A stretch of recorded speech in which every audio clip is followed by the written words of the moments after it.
e a outra caiu em uma boa terra. Isso aqui é muito importante. Eu comecei a estudar para mim saber o que é boa terra. E uma boa terra é bem tratada. Ela não permite que nenhum mal, até mesmo maquinários que trabalhavam, não passassem naquele lugar.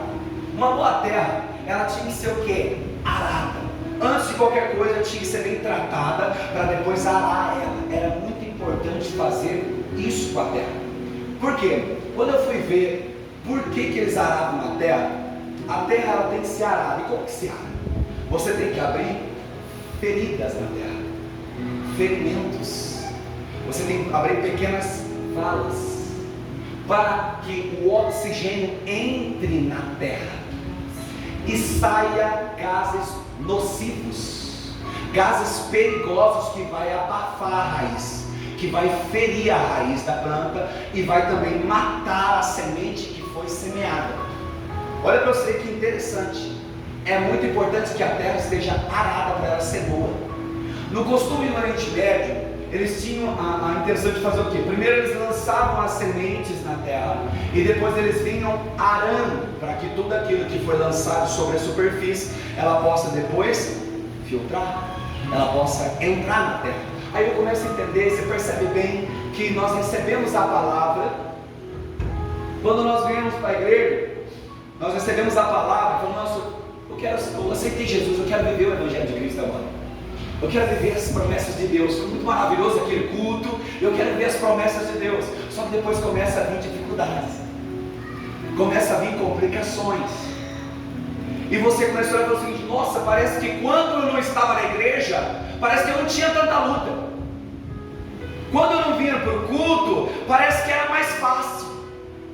Aí sabe o que eu entendo? É a semente que é lançada, ela precisa germinar. Para ser uma boa terra, tem que tirar os gases nocivos, aquilo que está atrapalhando a semente germinar. E para isso precisa abrir feridas, precisa abrir cortes, precisa abrir machucados na terra, para que consiga essa semente a germinar. Olha para você ver. É o que acontece comigo e com você.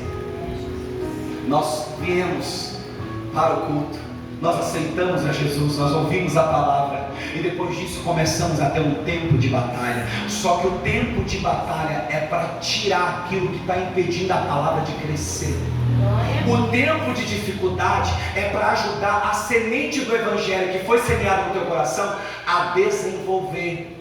Porque todo mundo sabe, quem tem um jardim sabe que pelo menos 2 vezes por ano você tem que cavucar a terra do seu jardim para tirar os gases nocivos e que o oxigênio, a oxigenação entre na terra. Porque é necessário a raiz ter oxigênio. Assim como você precisa de oxigênio, as raízes também precisam. Então é necessário que tenha marcas.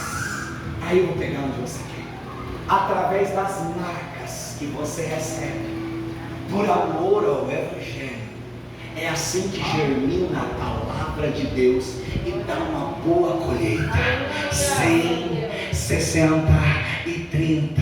É assim que vai crescer. É você, não, estão me atacando, mas eu estou aqui, estou com a mão na arada, não posso olhar para trás. Estou trabalhando na terra, né? Por amor ao Evangelho, não posso olhar para trás, porque vem e falam de você, não falaram de mim, você não vai se defender, não. Porque eu estou com a mão na arada. A terra tem que ser boa, tem que arar ela. Estão levantando calúnia, não. Eu estou com a mão na arada. E através desses ferimentos é que a semente do Evangelho vai germinar, vai frutificar, vai crescer. Eu estou com a mão. Não, mas peraí, estão atacando você. Não, mas eu não posso. Eu estou com a mão na arada. Por quê? Aquele que põe a mão na arada não pode olhar para trás. A Bíblia diz em Lucas, Jesus vai falar, capítulo 9, verso 62, quem colocou a mão na arada não pode olhar para trás. Sabe por quê? O instrumento de arada, ele faz as marcas na terra, e geralmente a pessoa que guiava esse instrumento eram os bois, e se ele tirasse a atenção ou as mãos, ele perdia o caminho. É por isso que Jesus está dizendo o seguinte: podem até ter levantado contra a sua vida, a dificuldade pode até ter chegado lá, somente continua com a mão no arado. Eu é quem cuido de você. Olha que Deus está liberando aqui. Sou eu quem cuido de você. Fica tranquilo, somente coloca a mão na arada e continua trabalhando. Deixa as marcas na terra, para que a boa semente caia na boa terra e germine a palavra de Deus. Eu quero te convencer mais um pouco. O salmista vai dizer, Salmo 129, versículo de número 3. Ele diz assim: araram as minhas costas. Quem está falando isso? Salomão, dizendo o que? Da peregrinação de Israel. Está dizendo assim: desde a mocidade, quando saiu do Egito, nós fomos perseguidos. Quiseram nos machucar, mas grande foi o livramento de Deus. Ele está dizendo assim: tiveram que arar minhas costas, eu trago marcas em mim. O apóstolo Paulo diz assim: eu não sei o que esses super apóstolos estão falando, só que eu trago em meu corpo as marcas do Evangelho de Jesus Cristo. Você está entendendo o que eu estou pregando? Eu estou dizendo o seguinte: essas marcas são as que glorificam o nome de Jesus. São através dessas marcas no teu corpo, onde você fala: é tão difícil, dói tanto, eu estou orando pela minha casa e estão me perseguindo, eu estou orando pelo meu trabalho e estão me maltratando. É Deus dizendo o seguinte: através dessas marcas, Deus está dizendo, através dessas marcas, a minha palavra germina no seu coração, e é uma boa terra. A boa terra é aquela que tem as marcas de Cristo Jesus. Amém. Glória a Deus. É muito importante o tempo de semeadura, é muito importante. O salmista vai dizer, Salmo de número 126, no verso 5 diz: aqueles que passaram chorando pelo mesmo caminho voltarão alegres. Pega essa palavra, você pega essa palavra? Pelo mesmo caminho onde você passou chorando, você vai voltar alegre, você vai voltar sorrindo. No verso 6 ele vai dizer o seguinte: pelo caminho que saiu semeando choro, voltará com alegria colhendo seus feixes. Deus está olhando a sua oração, Ele está vendo o seu choro, Ele está dizendo: não é em vão. Pode chorar na minha presença, que eu colho as tuas lágrimas e traz resposta. Deus está dizendo: eu estou trazendo resposta nesse culto de terça-feira para a tua vida, e você recebe a palavra hoje. A palavra de Deus liberada nesse altar hoje, ela te cura, ela te renova. Ele diz: eu curo as tuas feridas hoje, eu defendo a tua causa, eu luto por ti. Eu entro hoje na tua casa, eu transformo teus filhos, a tua esposa, o teu esposo. Hoje a glória de Deus toca em você, recebe a graça de Cristo. Amém. Eu quero te convencer, eu vou um pouco mais além. Segundo o profeta Isaías, capítulo 53, verso 5, diz: pelas suas feridas ele foi transpassado, e pelas suas feridas somos sarados. Glória a Deus. Sabe, eu entendo as cicatrizes, as marcas que são causadas em nós, é para que nós possamos nos tornar uma boa terra, para que nós possamos dar uma boa colheita. Enquanto você suporta um processo, Deus vai salvar a vida do teu filho. Deus está dizendo: eu vou salvar a tua casa. No início desse culto já estava falando: se você crer, será salvo tu e tua casa. Libera essa palavra novamente. Diz o seguinte: se você confiar, se você esperar, aquele que prometeu é fiel para cumprir. Ele nunca perdeu uma batalha. E Ele diz hoje para você: eu seguro na tua mão hoje, e digo para ti: eu estou te segurando, eu estou te sustentando. A dificuldade pode até chegar, o importante é a presença de Deus na tua vida. Quem crê nessa palavra, dá um glória a Deus. Glória a Deus. E é muito importante, porque se nós tivermos a palavra de Deus, nós frutificamos. A palavra de Deus, ela traz mudança na sua vida. Eu lembro porque eu andava com os traficantes do bairro, eu gostava de fumar droga, eu gostava de beber, e eu falava, às vezes vinha as profecias que eu seria um pregador do evangelho, mas eu falei, não tem como, não vai dar certo, não dá, imagina, olha a vida que eu estou vivendo, olha o estágio que eu estou, como é que pode eu viver o que eu estou vivendo, nessa zoeira, nessa brincadeira, não levo nada a sério, eu ainda estou viciado, bebendo, fumando, como é que pode eu subir um dia no altar e vou pregar? E eu ficava assim, mas sabe o que trouxe resultado? Deus trouxe um profeta de Sorocaba, que virou vizinho meu e começou a pregar a palavra para mim. Eu já tinha aceitado a Jesus e me afastado, mas eu não estava conseguindo botar firmeza.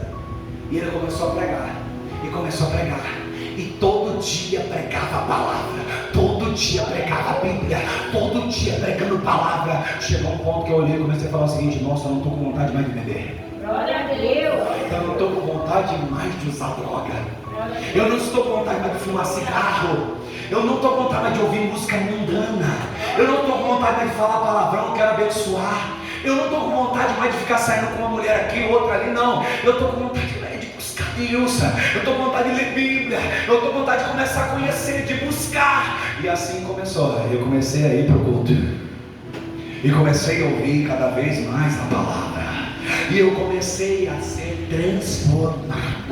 Aí depois veio o batismo nas águas, logo depois o batismo com o Espírito Santo, e hoje desde 2013 eu estou pregando no altar.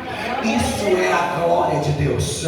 Isso é quando você deixa a palavra germinar, é quando você deixa, não, eu quero viver a palavra.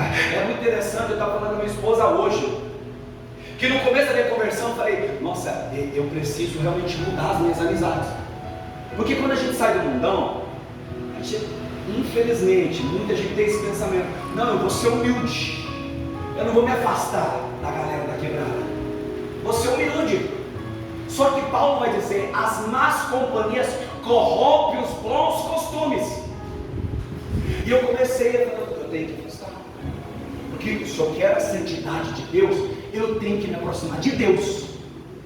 Aí eu comecei a quê? Me fechar no quarto, ficava por semana 1 a 2 dias em jejum, sem comer, sem beber, lendo a Bíblia toda hora. Eu falei para minha esposa assim, eu acho que eu cheguei a ficar um dia, eu acordei às 9 horas, 8 horas, e fiquei até às 4, 5 horas da tarde lendo Bíblia, querendo aprender. Aí eu falei para ela, só o interessante foi que eu semeei lá atrás, para hoje conseguir colher.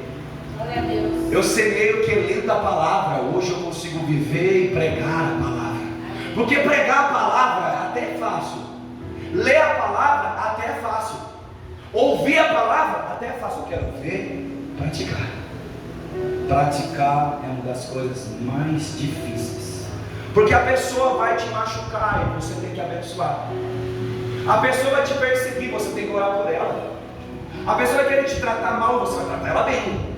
A pessoa quer ser o quê? Mal educado com vocês, você é o quê? Se você é educado com ela. Sabe por quê? Porque as pessoas não podem mudar quem eu sou. Eu sou filho do Altíssimo. As pessoas não podem mudar o que está em você. E o que está em você? A santidade do Espírito de Deus. É você que influencia, não é as pessoas que vão te influenciar. Você não é influenciado pelo mal, mas você influencia quem está nas trevas. E assim fielmente cumprirás o que Paulo falou em Efésios: seremos transportados, assim como foi, das trevas para a luz. Continue a viver a palavra, continue a pregar a palavra, porque assim toda a sua casa, todo o seu trabalho vão viver a palavra de Deus. Vai chegar um dia que você vai chegar na sua casa e os seus filhos vão dar graça e paz para você. A sua esposa, seu esposo, graça e paz para você. Vai chegar um dia, eu vou um pouco mais além, é que se você chegar lá no trabalho, o seu patrão, os funcionários vão dizer graça e paz, meu irmão, em Cristo Jesus. Porque a glória de Deus vai ser tão grande que Satanás vai ter que bater em retirada, porque a palavra cresceu, porque a palavra germinou, a palavra desenvolveu. Só quem está crendo nisso, só quem está confiando, levanta a tua mão